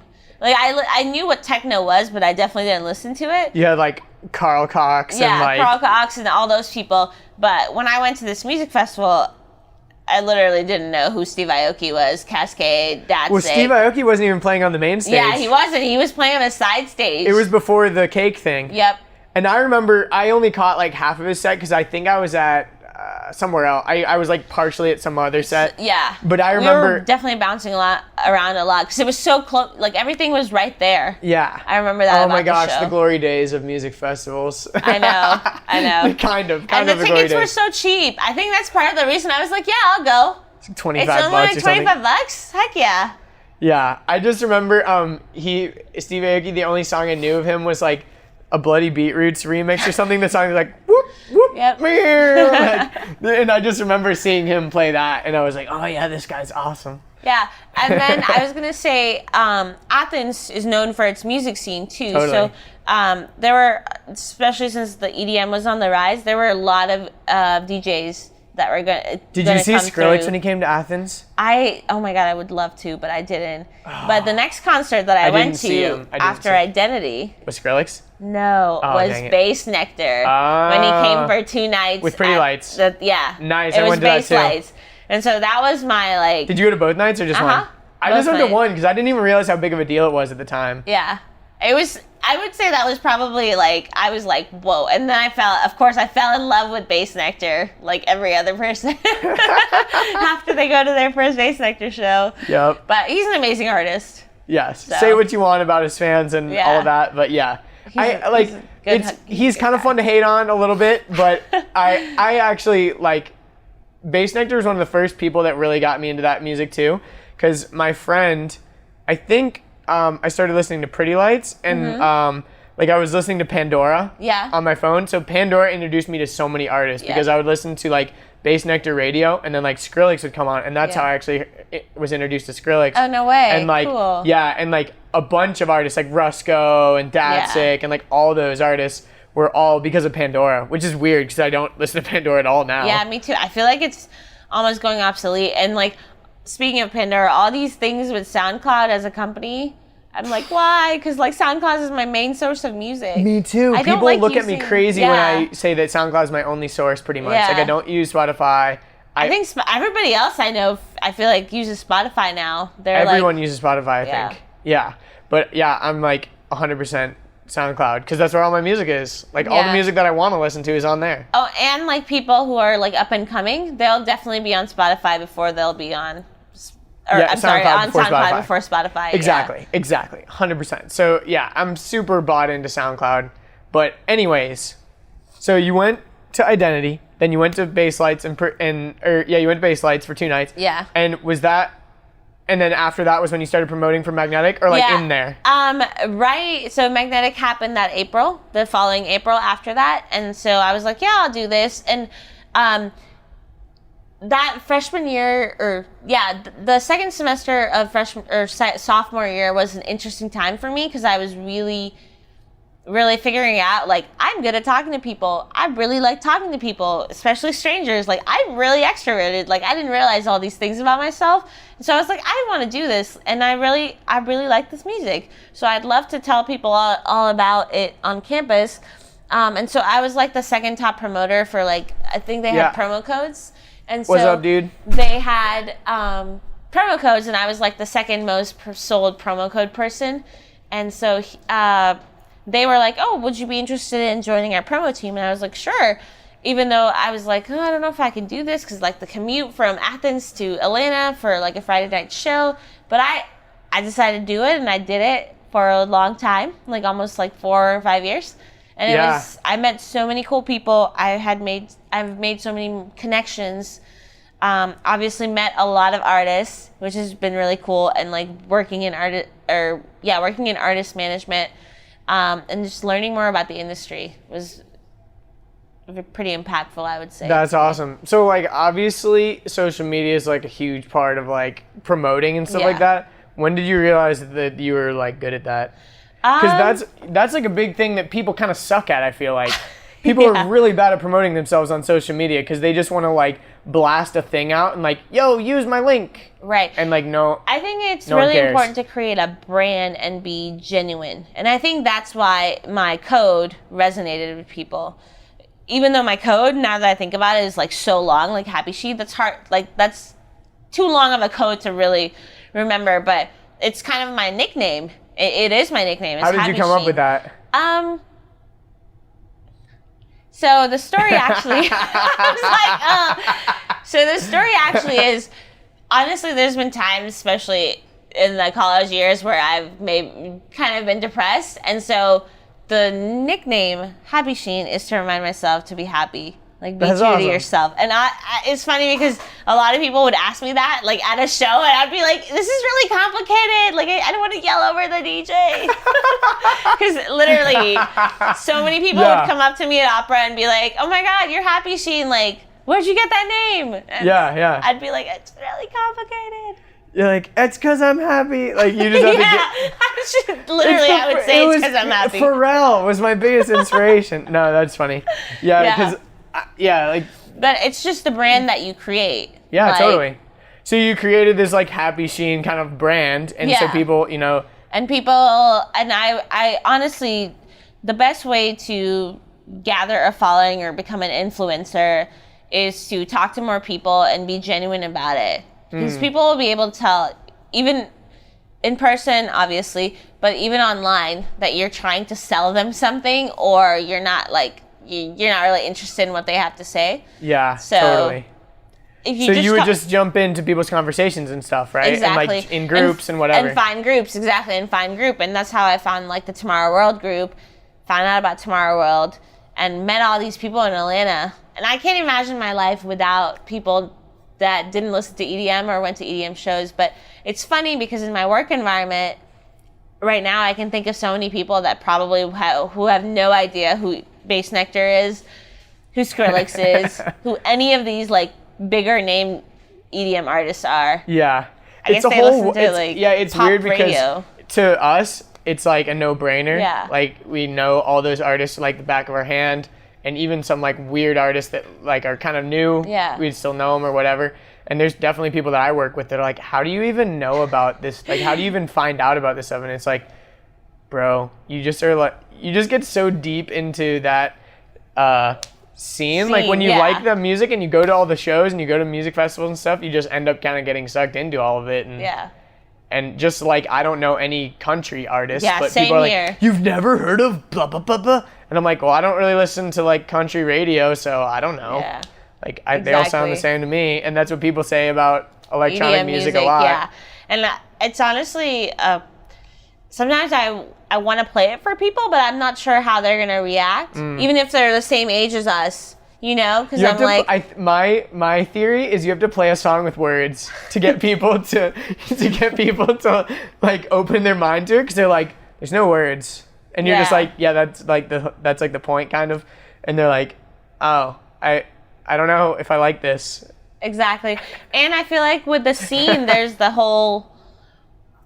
like bad stories because people keep on dying at music festivals, and so people think that people OD a lot on them and do a lot of drugs. Well, because obviously you have this tie with drugs and alcohol, and but it can happen anywhere. Yeah, it can happen anywhere. And that's the thing, is like, if someone is ODs in their apartment, no one's gonna blame the music he was listening to. Exactly. But like if you're at a show and you OD on something or whatever, then everyone wants to blame the music, and it's a bad situation. Yeah.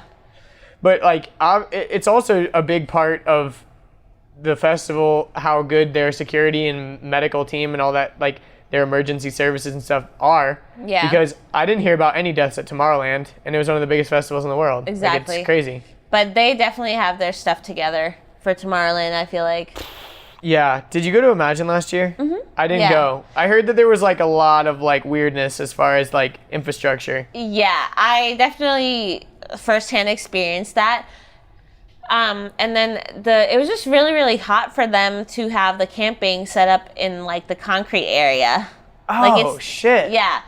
So like it was just You're extremely camping on concrete? Yeah, pretty much. Oh no. Yeah. That's bad. So if you're planning on going this year, yeah, I was planning on going. Don't camp. I actually haven't bought a camping pass yet. Okay, I bought like a 3-day pass and I just haven't like pulled the trigger. I'm thinking of just getting a hotel, even though hopefully yeah. there's some hotels open. Yeah. But or someone will because the drive is just the drive is manageable, but it's just annoying if you're tired after. Exactly. After a whole day. Exactly. But I've driven down there before. It's not a fun drive. Yeah, I think this year they've finally figured out the logistics and because that was the first year and it was at that location. Yeah. So they were still trying to figure everything out, but as far as the lineup though, I think it was fantastic. Yeah. So I was still overseas at that point last year and the year before, so I couldn't go, unfortunately. But I'm going this year, so I'm excited to see how it goes. I like not last year, but the last 2 years before that, the location was in downtown, and I really liked that location. But it's just getting a bigger and bigger show, and more people are wanting to attend. So it's just. And like before, there wasn't camping, and I think people like camping. Yeah. People definitely like camping. Yeah. And I think they're going to make money. They will make money off of it. For sure. Even if Yeah. That's the weird thing about, like Ultra and stuff. It's like in the middle of Miami. So like there is no camping option. You have to do a hotel and it's like so expensive. I've heard that Ultra, like I want to go to Ultra Miami, but I've just heard like not good things about it. Like I don't know if I'd rather do Ultra in another country than do Ultra Miami. Like do Ultra Europe or something. So I've done both. Okay. And I can tell you. Tell me. So Ultra Europe, I've heard, has gotten a lot better. Okay. What was wrong with it? The year that I went, there was only 2 stages, first of all. What? Yeah. So there was that.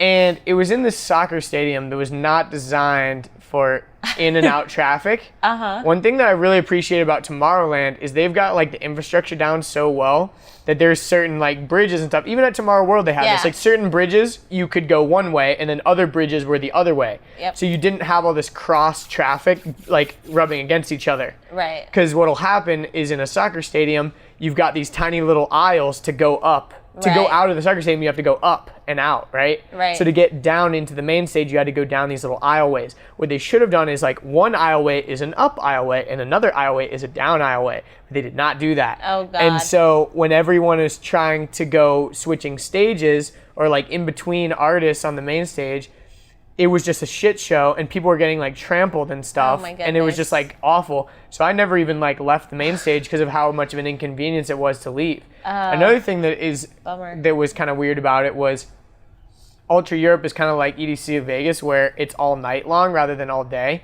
So you start at dusk and you go till the sunrise. And every artist that was on the main stage, each set was 2 hours long. So if you didn't like somebody and there's only 2 stages, you're kind of shit out of luck. You kind of had to like sit through a 2-hour like set that you didn't enjoy. That and sucks. so, yeah. But it was still really fun. I ended up... Did you meet a lot of people from a lot of different countries? Yeah, I met cool people. But I would say as far as meeting people from other countries, Tomorrowland is way better for that. Yeah. I was going to say the very first year that Tomorrow World came to Atlanta, I kind of went on a whim and actually bought my ticket as a birthday present, a 21st birthday present to myself. And it was 21 and up, so it was like... It was perfect. Yeah. And I knew the people I was going with, but not super well. I'd actually met them at Identity. I had met them, at Magnetic Fest, but they all went to Kennesaw. And so I was camping with them, but I think that was the very first year was the best part because the crowd was just very diverse and open, but it was only people that really were in the scene and went to a lot of festivals, not people that were there because it was commercialized and they wanted to try it out. And I just met I was okay with, being by myself at all of those stages without like being in fear of like, oh my God, is someone going to take my phone? Is someone going to like bump into me? Like, is someone, are there going to be weird guys there? I was literally going around from stage to stage that very first year, kind of by myself, doing my own thing. That's the best. That really is the best, and I can't imagine doing that anymore at any of these big music festivals because I'm like, oh my God, that's an easy target to get in trouble. Yeah, especially as a female, unfortunately. Yeah, exactly. No, but I was gonna say, like, so Ultra Europe like had those kind of issues. I've heard in more recent years that they have like 5 stages now, and it's like a little different, and I don't know, but yeah. So that was just kind of weird. But you've for done me. Miami too. And I've done Miami too, and I actually had heard all the, everyone's like, oh, it's so douchey, like everyone's like super, like everyone's just like a bro, like everyone's just there for the hype rather than the music. Yeah. But if you're at the main stage, yes. But like there's, I think, 9 or 10 stages there, 9 stages, I think. And so if you're at like the Ausla stage or something, you're not running into that. Yeah. Like you're running, like I met a lot of cool people at Ultra. Is actually really fun. I've done it twice now. And the first year I was a little bit hesitant because I'd heard a lot of horror stories. Yeah. And the other thing was it used to be, I think, all ages. And then they changed it to 18 and up, which is better than nothing, obviously. Yeah. Why were they? Oh my God, I didn't know it was all ages. That's Or maybe ridiculous. it was like 16 and up. I think it might have been 16 and up. So yeah, you heard of all these people dying, and like most of the time it was like minors or like people just were getting really messed up. Yeah. And then that also deterred older people from going. So like, oh my gosh, there's just a bunch of kids. But so I think they've upped their game a little bit. The one that I've heard kind of horror stories about is EDC Las Vegas, because it's all night long. It's so hot. Yeah. You can't camp. You wouldn't want to camp anyways. Yeah. And like the drive from the strip to the speedway is kind of long. And then like the shuttles. I've had friends that went this past year and the year before that, and you really have to figure out the logistics. Otherwise, you will be stranded. Kind of like what Tomorrow World happened. Mm-hmm. So yeah. And that's the reason why. And a lot of people will say stuff like, "Oh my gosh, I want to go to Tomorrowland so bad," but they've gone to EDC Las Vegas so many times. And I'm like, dude, it's the same price basically, because the price of having a hotel on the strip, paying for the transportation back and forth, getting a plane flight out there and stuff, like you could pretty much plan a trip to Tomorrowland for almost the same price as EDC Las Vegas, pretty much. Like, it's not as bad as people think, Yeah. And so people just think it's like, oh, it's so far away, and like, so they just like. I think the whole traveling abroad thing, you have to figure out the plane logistics. But once you get there, that's the beauty of Europe, man. Once you get to Europe, it's so easy to travel from one country and to another country, and it's so affordable. Yeah, like I flew into Milan, then took a plane to Amsterdam, and then we actually took a train down to like Brussels? this town where my Boom, friend was. Right? Yeah, well, it's in Boom, but then one of my friends, he lives in the Netherlands, so we drove his car down. Oh my gosh. So yeah, sweet. so you guys camped with your cars, his car. So we were in relax room, so we didn't do the normal camping. Okay. But at Tomorrow World and Tomorrowland, there was no car camping. Remember, like you had to park and then walk all your stuff in. The very first year they did have car camping, didn't they? Did they really? Yeah. I didn't go the first year. Oh, okay. Maybe they did. But I just... Yeah, I think they did. Wow. Yeah, they did. Yeah, because I remember like at Counterpoint, they had it at the same location. Oh my God. Yeah, did you go to the very first Counterpoints? That's the best festival of all time. Agreed. That lineup will never happen again. I mean, yeah. The other day I was cleaning out my room and I found... The poster? A poster. Me too! This and literally happened to lineup me and last everything. week. I was gosh. going through my posters and the lineup, I saw it and I was like, wow. Like, I can't believe I went to this music festival. For like $100 or whatever it costs. I was like, what? And not only did I pay for my ticket, I paid for my then boyfriend's ticket. And so I was like, whoa. Jeez. Yeah, the glory days, for real though. Yeah. It was like 2012. I feel like the bubble is bursting. The bubble is bursting so hard. There's like so many festivals like just that are not happening. Yeah. And it's weird because now, for example, there's like Tipper's Music Festival or whatever. I feel like that one is a lot more for people that aren't there for the hype. Like they're all there for the music or whatever. And like Excision's Music Festival coming up. Like there's definitely hype around it, but like I'm excited for that. Yeah. I'm very, very excited for that. I think those definitely look awesome. Because I like how these artists are artist. having these music festivals with their friends. Yeah. Versus like these big companies that obviously have done a crappy job of promoting or marketing, which is why they oversold tickets or don't have enough tickets sold to pay their artists. And that's one thing that I really, really appreciate about Excision's Music Festival coming up is like he's publicly announcing that they could have had a capacity up to like 50,000, but they're capping it at like 25,000 just to make sure that they can like pull it off, that they have enough staff, that they're not overcrowded, that everyone has enough space to like camp and move around and like all that. Like I appreciate the fuck out of that because nothing is worse than an overcrowded, sold out show that doesn't have the right infrastructure yet either. Yeah. Because You're so right. Yeah, that was a huge problem. I went to this festival called Barcelona Beach Festival. It was only one day. I remember seeing your like stories from there. It was the worst. They had a cashless system for no reason. Ugh. For no reason other than to scam you into putting a bunch of money on your bracelet and then not being able to get a refund. Oh my God. And then sucks. they didn't have any free water stations at all. You had to pay for water. And then since you could only use their cashless bracelet, if you wanted water, you had to go load money onto their bracelet with a minimum of loading like $100 onto it. So you had to at least load $100. You couldn't just load $5 onto it to get a water or whatever. It was complete bullshit. It was such a wasn't a scam necessarily, but it was kind of a scam. That sounds kind of scammy. Yeah. Esque business practices. It's honestly just like hostile towards the attendees. Yeah. Like it just makes people hate you and not want to come back. Like I don't want to ever go back to that. And it was like, and it was only one stage. So and it was on the beach. And it was on the beach. That was kind of a gimmick too, because you couldn't even go in the water. There was a fence along the water. Boo. So the water was like 50 feet from you, but there was a fence, so you couldn't even go in the water. And yeah, it was just like kind of a scam. Like but I won't go back, and I'll tell people that it was shitty. So yeah, it kind of. Have you ever been to Hangout? No, never been to Hangout. You can go in the water though. I've heard really good things about Hangout. Yeah, and Hangout's kind of like established. Yes, definitely. And it's been around for a long time. Like Barcelona Beach Festival was definitely just a cash grab. Yeah.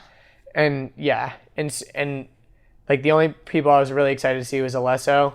It was like David Guetta, Hardwell, and like main stage. Yeah, because that's all there was. There was only a main Yeah. stage. Oh yeah, and I think Martin Garrix. Yeah, Martin Garrix played, which he's pretty good. But Yeah, Alesso, I saw him at the Last Tomorrow World, and I'm not a main stage person per se. I'm more of like a bass trap, yeah, exactly. Dubstep type of person. A little trance, but Martin Garrix's set was pretty phenomenal. Yeah, he definitely, especially if he's on the main stage, they do so much production there Yeah. that it's like pretty awesome. I saw him like close the main stage last year at Tomorrowland, so that was pretty awesome. But this Who were year, your favorite people from this year? Ooh, good question. I've been trying to find the sets on SoundCloud. I've been pretty successful. Chami was amazing. Chami's set. And if you watch the live stream, I'm on the live stream like 7 times. I saw you posted the GIF thing the other day. yeah, which is pretty awesome. So it's funny because I was on the live stream for Bass Nectar the second year. And oh my God, when I got back to Civilization, I got all these notifications. Like I didn't even know I was on the live stage till like Monday afternoon when the set had happened like Saturday night. But so many people had seen me and like wrote on my Facebook wall and like, all this stuff. And I you. was like, what? Yeah, that's hilarious. Yeah. And I think I love that part about being at music festivals, especially these camping ones, where like I'm not as plugged into my phone. The only reason I would be plugged into my phone is like if it's working, first of all, because my AT&T service sucks at music festivals, is to like find people. Yeah, but exactly. Other than that, I'm like not on social media at all. Yeah, I pretty much am only this year. I was only like trying to upload like Snapchats, but I literally when people replied to me on the Snap, you know how you can chat to people's Snapchats? Yeah. I did not respond to anybody's because when people chat to you, it has to load the video and it shows you the chat. So they'd be like, oh, this is awesome. But the video wouldn't load, so I couldn't even see what they were replying to. So when I was done at Tomorrowland, I had like 100 unopened chats. Oh my gosh. So then I just like went through and slowly like reopened them all and like tried to load them. But yeah, it is kind of fun to just kind of like disconnect and stuff. Yeah. Because a lot of music festivals like Coachella and stuff, it's all about social media and people are just trying to like posture themselves like, oh, look at me, I'm at Coachella. Yeah. And like posting Instagram pictures and like boomerangs of them like dancing at Coachella or something. Yeah. The other festival, speaking of Coachella, on the West Coast that I'd love to do is Burning Man. Which Yeah. I've heard like really, really good things. And it's more than just a music festival. Yeah, it's like not an even really a music experience. festival. Yeah. It's like a gathering. Yeah. Which is like something that I would want to experience. I feel like I'm not going to say I've outgrown the music festival scene. Yeah. But I want to I don't want to see the same sets at the same stages. Exactly. With the same lights and camera, like the visuals. Because I've already seen it all. So I want to do more like festivals like that. Yeah.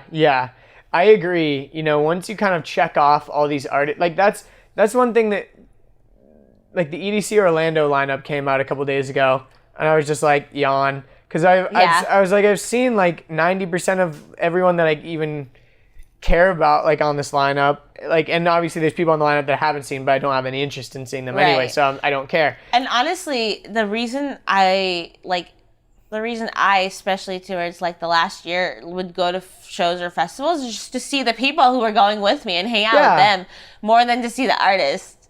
Exactly. So. And I was going to ask about that because, I mean, it's kind of interesting because I think most people, especially on your Facebook and stuff, know you from like festival promotion and stuff. And then you kind of like dipped out of that. Yeah. So like obviously a big part of that I feel like was you were just kind of like growing out of it and going more into like the fitness stuff. But like kind of tell the story because I think a lot of people are interested in that too. Because yeah, I definitely... The transition from happy scene to savage scene. Yeah. So the transition, honestly, was kind of like just growing up. I mean, I still listen to the music every single day. I still am in contact with the same people that I met, like you and like Kyle, and people from Liquefied. I just feel like I've already done it all. And like my priorities have just changed because I was doing this figure competition. So I wanted to, give it my all. And not have like... And going out and drinking is not conducive. And like not getting enough sleep. There's no way I can go to the gym the next day and like be as productive as I could be. Of course. And when you've done it all for 4 years and, I could tell you I've probably spent more Fridays at opera than I even, like probably over 200 Fridays in the last probably 5 years. Wow. I've been at opera than I've been any other place in Georgia. Yeah. So that's a lot of Fridays that you're spending at a show.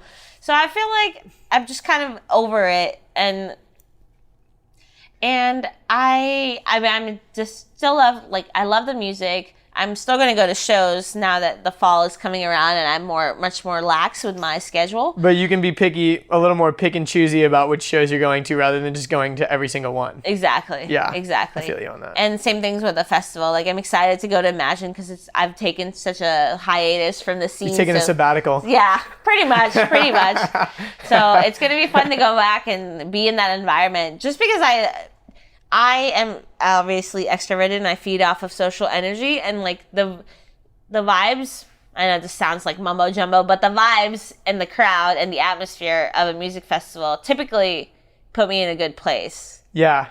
And kind of go back to like what we were talking about in the beginning, everyone wants to always ask you like, oh, so what do you do, blah, blah, blah. Typically at a music festival, that's not happening. Exactly. And so people really feel like they can connect to like humans on a more basic level rather than like, okay, I don't have to try to ask you some questions to see what commonalities we have because we're already at this music festival. Exactly. You kind of nailed it. Exactly. And it's just cool because... It's like a real life Facebook group or something. Yeah, exactly. And I feel like, especially the EDM scene, it's just so diverse. Yeah. And you can kind of... It's almost like even the bro-esque dudes, you can't like judge them. Yeah. At least I try not to. Yeah, because also, like, for example, I have a lot of friends that I've met at music festivals, and then I'm friends with them on Facebook and stuff, and then I'm like, whoa, this person's, like, super liberal, and I would have not, like, realized that. Or, like, whoa, this guy's, like, a douche on Facebook, or, like, whatever it might be. But then that just goes to show that you can't really judge people by, like, what they are if you just label them as like, oh, this guy's just like a super liberal. Exactly. Or like this guy's just like super conservative. Oh, like social justice warrior guy on Facebook. Exactly. But like when you meet them in real life at a music festival, they might be like the coolest people ever. And so it just really opens your eyes. And the same thing happens when you're traveling or whatever. Like when you're traveling in a foreign country, you'll meet somebody that's you think like, oh my gosh, these people are so different from me. But then you really meet them and you realize like, we're all just humans, like, doing human things. Exactly. And, like, there's not really that much difference between us. I mean, obviously, we have different culture and upbringing, and there's different things that make us tick and, whatever, but that goes for anybody. Yeah, I completely agree. And I think that's part of the reason I was, like, drawn to it, the EDM scene, is because it's so open and diverse, and I love learning and talking to people that are, I guess, different from me. Yeah, definitely. Just to hear their stories, because I like hearing about people's stories. That's what I love about this podcast, too. Like, I can sit down and, like, have a cool conversation with somebody and, like, learn about their story and stuff. Because it's not very typical that you can just, like, call up somebody and be like, yo, let's sit down and have a long conversation about your life and not like ask a bunch of questions or whatever. Yeah. It's just kind of weird, but it's cool in this way that like I can get to do that now. Yeah, and I feel like I've met all these people from listening to your podcast. Like Remy, I was like, oh my God, I want to meet her. Like this person and I, like we have so much in common. Like I want to like introduce us on Facebook. So that was really cool. Yeah, and I love being able to make those connections and stuff because, obviously you've been able to do that through Facebook, like being so socially active on that and through the EDM scene and stuff like, oh, like this guy's looking for tickets. Oh, I'll hook them up with this guy. And then you end up like connecting two people that need tickets or whatever. And then they become Facebook friends and now they're like friends going to shows together. And it's so crazy because I'll just like forget and I'm like, oh yeah, how do you guys know each other? And I was like, through you. They're like, through you. And I was like, oh yeah, duh. Wait, how do you guys know each other? And they're like, oh wait, I introduced you guys. Yeah. And then I would feel so bad, but especially when I was really heavy into promoting, my Facebook friend list was ridiculous. Like I had over like 3,000 friends, and then I'd meet them in real life, and I'd be like, "Wait, does this person know me?" Because they'd like come up to me, and I'd be like, "Oh God, I don't remember this person's name." Yeah, and you feel kind of douchey because Yeah. you're like, "Oh crap, I'm only friends with you," because I was like kind of trying to promote. Yeah. No, but that's kind of like I can relate on a similar way with Snapchat because like for a while I was just like really into Snapchat. I'm still into it a lot, but I was just like adding tons of random people and like there would be groups on Facebook where like, oh, drop your Snapchat name. And I would just go through and like add everybody. And so like, but I wouldn't watch anybody's stories and stuff. So like literally people would come up to me and be like, yo, Andrew. And I'm like, yo. And they're like, yo, your Snapchat. And I'm like, oh, yeah. Yeah, exactly. And like, because I added them, they think I'm like watching their Snapchats and stuff, but I like have no idea who they are. Yeah, which is really weird, but it was really funny because so Chad Paikai? Yeah. We were in line at Tomorrowland at the grocery store, and we were talking, and I had my Snapchat glasses on, like the ones with the little camera in them. Yeah. And we were talking about it, and someone made a comment about it. And then this other guy in line, in front of him, this Scottish dude wearing a kilt that had a glitter beard, turns around and he goes, Andrew Deitch. And I'm like, how the fuck does this guy know me? And he's like, oh, I follow you on Snapchat, dude. And I'm like, what? Yeah. And Chad just goes, what? How do you know this guy? And then the guy's like, yeah, I'm this guy or whatever. And I'm like, yeah. And Chad was like, do you know that guy? I'm like, no, I have no idea who he is. But it was so funny because like just random internet people won't know who you are. It's pretty crazy because even in like the gym, people will come up to me and be like, hey, I've seen you on Facebook. And I'm like, oh my God, like what did I say? Because I'm like trying to think about like, did I interact with this person? Did I like say something stupid or like funny or maybe hopefully not offensive? Yeah. But yeah, it's just crazy how like if you have a Facebook, there's degrees of separation, especially in a city like Atlanta. Even though Atlanta's, I would imagine, is pretty big, I feel like in certain circles it's pretty close. Yeah, it's pretty close.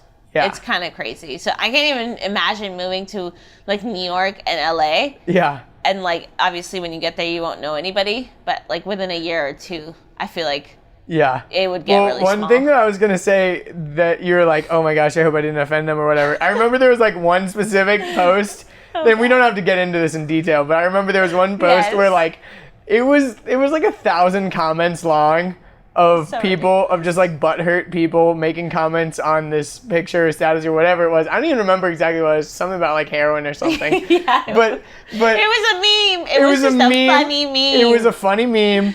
And everyone got really butthurt. I feel like that was a big Happy Sheen to Savage Sheen moment. I think so too. I think so too. So many people commenting like unfollowing you, and it's kind of like, all right. Yeah, I mean, it was kind of ridiculous because first it was a meme. If I really did offend someone, I'm like the type of person that I would really apologize. And like two of my friends that I like actually like give a shit about, they were like, I'm kind of sad that you posted this. And then we went offline and we talked about it and it was fine. I'm still friends with them. But all these people like unfriended me and they were like, we're never using your code. And I was like, fine. Like, yeah, you're like, I'm not even promoting right now anyways. Yeah, so I was like, how long after you kind of stopped promoting were people still using your code? I would probably say I would get like a month or two after, people were like, well, your code's not working. And I was like, oh, you can use this one.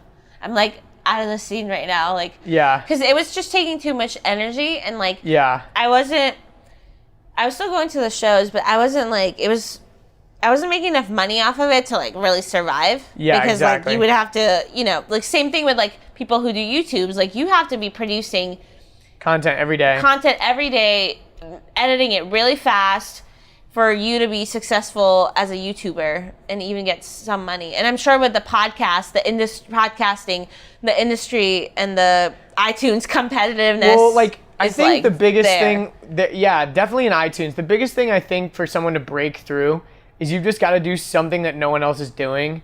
And I think for me, like this podcast, like it's not in any way original as far as like what I'm trying to do with it, because I think a lot of people are just trying to have cool conversations with interesting people. But I think the way that I'm going to be able to break through is just by doing more than everybody else and putting out more episodes faster than everyone. I do have to say that you've been killing it since you started, and you started not a long time ago. No, it's almost 3 months now. 3 months, yeah. And That's awesome. yeah. And today was really frustrating because before I was coming here, I was trying to upload episode 35, and I had gone into the editing thing. I had figured out, like, I had gone through, arranged everything exactly how I wanted it, and then for whatever reason, when I opened up my computer, it hadn't saved, and so the files weren't gone. The files were still there. But the way that I had edited and arranged everything, because all I still had to do was record the intro and the outro and just stick them in. Literally, I already made placeholders and everything. All I had to do was put in the audio and then basically export it and be done. And I'd already written the, like, What's the software that you use? Adobe Audition. Oh, okay, cool. So it's like... I was always curious. Yeah, and I was just so pissed. I literally just sat at my computer and just was like, what? Like, I was just so mad. Yeah. But there wasn't anything I could do about it. Yeah. So I'm just gonna have to go through and re-edit. But anyways, not to be a downer, but I've got to go pretty soon. But I was gonna say if you want to, like, obviously there's tons. In the beginning we were kind of talking about like growing up, like being an immigrant and all this stuff, and like right now there's like so much racial stuff in the world.